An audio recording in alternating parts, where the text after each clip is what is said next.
Channel को subscribe करें। पर एक भिखारी रहता था।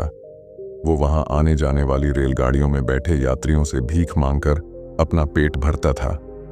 एक दिन जब वह भीख मांग रहा था तो सूट बूट पहने एक लंबा सा व्यक्ति उसे दिखा। उसने सोचा कि यह व्यक्ति बहुत अमीर लगता है, इससे भीख मांगने पर यह मुझे जरूर अच्छे पैसे देगा। वह उस लंबे व्यक्ति से भीख मांगने लगा। भिखारी को देखकर उस लंबे व्यक्ति ने कहा, तुम हमेशा मांगते ही रहते हो, क्या कभी किसी को कुछ देते भी हो? भिखारी बोला, साहब मैं तो भिखारी हूं, हमेशा लोगों से मांगता ही रहता हूं, मेरी इतनी औकात कहां कि किसी को कुछ दे सकूं।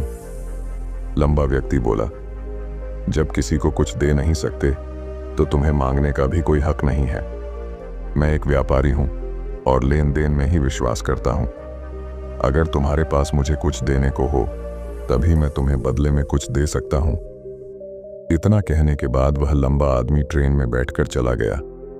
इधर भिखारी उसकी कही गई बात के बारे में सोचने लगा। उस लंबे व्यक्ति के द्वारा कही गई बात उस भिखारी के दिल में उतर गई। वह सोचने लगा कि शायद मुझे भीख में अधिक पैसा इसीलिए नहीं मिलता क्योंकि मैं उसके बदले में किसी को कुछ दे नहीं पाता हूं। लेकिन मैं तो भिखारी हूं, किसी को कुछ देने लायक भी नहीं हूं।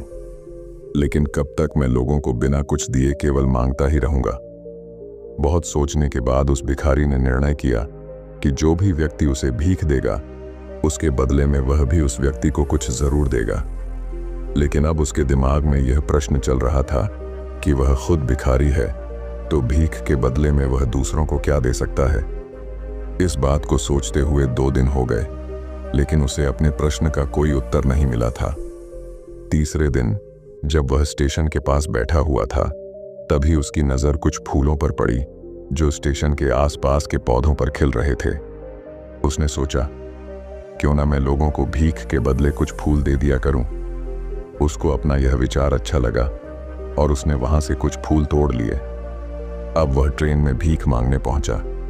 अब जब भी कोई उसे भीख देता तो उसके बदले में वह भीख देने वाले को कुछ फूल दे देता। उन फूलों को लोग खुश होकर अपने पास रख लेते थे। अब भिखारी रोज फूल तोड़ता और भीख के बदले में उन फूलों को लोगों में बांट देता था। कुछ ही दिनों में उसने महसूस किया कि अब उसे बहुत अधिक लोग भीख देने लगे हैं। वह स्टेशन के पास के सभी फूलों को तोड़ लाता था।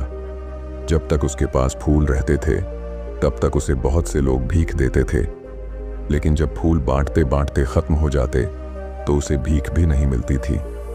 अब रोज ऐसा ही चलता रहा। एक दिन जब वह भीख मांग रहा था तो उसने देखा कि वही लंबा व्यक्ति ट्रेन में बैठा है जिसकी वजह से उसे भीख के बदले फूल देने की प्रेरणा मिली थी। वह तुरंत उस व्यक्ति के पास पहुंच गया और भीख मांगते हुए बोला, आज मेरे पास आपको देने के लिए कुछ फूल हैं, आप मुझे भीख दीजिए तो बदले में मैं आपको कुछ फूल दूंगा। उस लंबे व्यक्ति ने उसे भीख के रूप में कुछ पैसे दे दिए और भिखारी ने कुछ फूल उसे दे दिए। उस लंबे व्यक्ति को यह बात बहुत पसंद आई। वह बोला, वाह क्या बात है, आज तुम भी मेरी तरह एक व्यापारी बन गए हो। इतना कहकर फूल लेकर वह लंबा व्यक्ति अपने स्टेशन पर उतर गया। लेकिन उस लंबे व्यक्ति द्वारा कही गई बात एक बार फिर से उस भिखारी के दिल में उतर गई। वह बार बार उस लंबे व्यक्ति के द्वारा कही गई बात के बारे में सोचने लगा और बहुत खुश होने लगा। उसकी आंखें अब चमकने लगीं। उसे लगने लगा कि अब उसके हाथ सफलता की वह चाबी लग गई है जिसके द्वारा वह अपने जीवन को बदल सकता है। वह तुरंत ट्रेन से नीचे उतरा और उत्साहित होकर बहुत तेज आवाज में ऊपर आसमान की तरफ देखकर बोला, मैं भिखारी नहीं हूं, मैं तो एक व्यापारी हूं, मैं भी अमीर बन सकता हूं। लोगों ने उसे देखा तो सोचा कि शायद यह भिखारी पागल हो गया है और अगले दिन से वह भिखारी उस स्टेशन पर फिर कभी नहीं दिखा।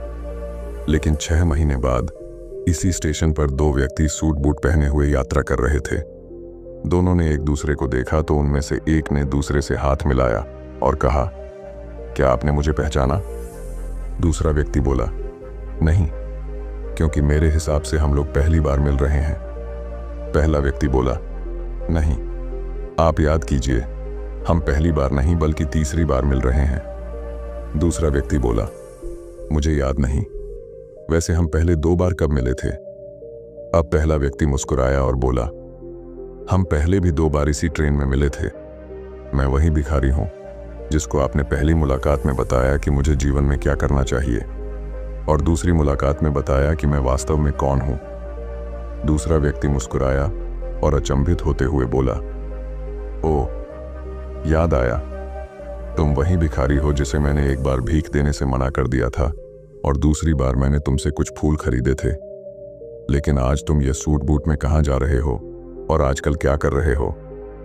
तब पहला व्यक्ति बोला, हाँ, मैं वही भिखारी हूं, लेकिन आज मैं फूलों का एक बहुत बड़ा व्यापारी हूं और इसी व्यापार के काम से ही दूसरे शहर जा रहा हूं। कुछ देर रुकने के बाद वह फिर बोला, आपने मुझे पहली मुलाकात में प्रकृति का वह नियम बताया था जिसके अनुसार हमें तभी कुछ मिलता है जब हम कुछ देते हैं।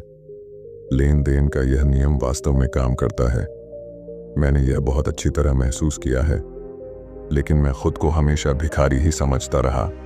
इससे ऊपर उठकर मैंने कभी सोचा ही नहीं। और जब आपसे मेरी दूसरी मुलाकात हुई तब आपने मुझे बताया कि मैं एक व्यापारी बन चुका हूं। अब मैं समझ चुका था कि मैं वास्तव में एक भिखारी नहीं बल्कि व्यापारी बन चुका हूं। मैंने समझ लिया था कि लोग मुझे इतनी भीख क्यों दे रहे हैं, क्योंकि वह मुझे भीख नहीं दे रहे थे बल्कि उन फूलों का मूल्य चुका रहे थे। सभी लोग मेरे फूल खरीद रहे थे क्योंकि इससे सस्ते फूल उन्हें कहाँ मिलते। मैं लोगों की नज़रों में एक छोटा व्यापारी था, लेकिन मैं अपनी नज़रों में एक भिखारी ही था। आपके बताने पर मुझे समझ आ गया कि मैं एक छोटा व्यापारी हूँ। मैंने ट्रेन में फूल बांटने से जो पैसे इकट्ठे किए थे उनसे बहुत से फूल खरीदे और फूलों का व्यापारी बन गया। यहाँ के लोगों को फूल बहुत पसंद है और उनकी इसी पसंद ने मुझे आज फूलों का एक बहुत बड़ा व्यापारी बना दिया। दोनों व्यापारी अब खुश थे और स्टेशन आने पर साथ उतरे और अपने अपने व्यापार की बात करते हुए आगे बढ़ गए। दोस्तों, इस कहानी से हमें बहुत कुछ सीखने को मिलता है। कहानी में लंबा व्यापारी गिव एंड टेक के नियम को बहुत अच्छी तरह जानता था। दुनिया के सभी बड़े व्यापारी इसी जीवन के नियम का उपयोग करके सफल हुए हैं। इस फॉर्मूले को उसने भिखारी को भी बताया। भिखारी ने इस प्राकृतिक नियम को अपना लिया और इसका असर उसके जीवन में साफ दिखाई देने लगा। उसने अपनी सोच बदली और उसकी जिंदगी बदल गई। यह कहानी हमें बताती है कि हम यदि अपनी सोच बदल लें तो कुछ भी हासिल किया जा सकता है। यदि हम खुद को छोटा समझते रहेंगे तो हम हमेशा छोटे ही बने रहेंगे। बड़ा बनने के लिए हमें अपनी सोच को बदलना होगा और खुद के बारे में बड़ा सोचना होगा। कहानी का सार यह है कि सफलता आपकी सोच में छुपी होती है। खुद का आत्मसम्मान जगाइए, अपनी सोच को बड़ा बनाइए और देखिए कैसे आप सफलता के शिखर पर पहुंच जाते हैं।